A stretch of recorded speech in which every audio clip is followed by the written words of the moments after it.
Hi, my name is Gabriella Wimpy, and for week 5 for Positive Psychology Findings for a Happier Life, that's the title of the article we were supposed to read.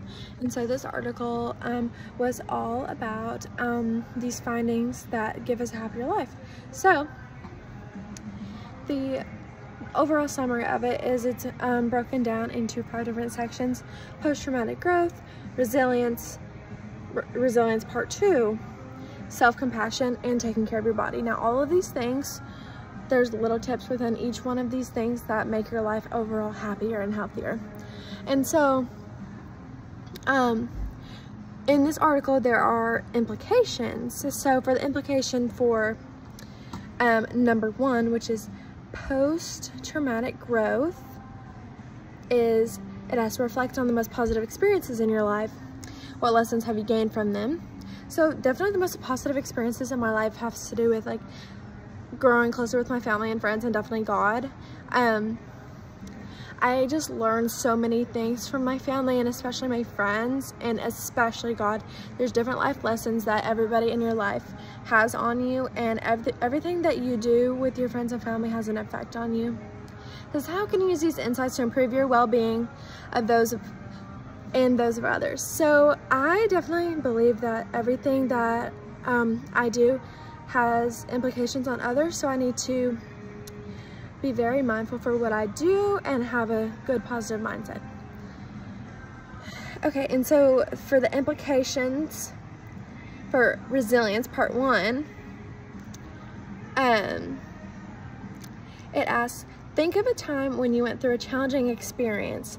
Although things were difficult, you felt you could handle the situation. You had a sense of self-efficiency and were able to maintain your psychological well-being. What helped you? So I would say a challenging experience in my life was probably when my childhood dog died in 2022. That was really, really hard on me, because he had been in my life since I was, I think, 10. So he had always been there. And I know a lot of people say like, oh, it's just a dog, but they're not just dogs. Like, they're family. Pets are family. That's just me. And so even though the situation was difficult, I knew that I had a handle on the situation. Like, yes, it's sad. It's important to know that sometimes things just don't work out.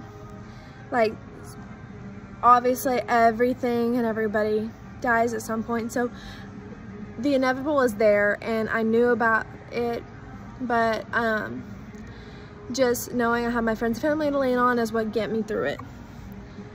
So for self-compassion, some implications ask, whenever we experience psychological unease, it can be helpful to intentionally check in with our minds and bodies.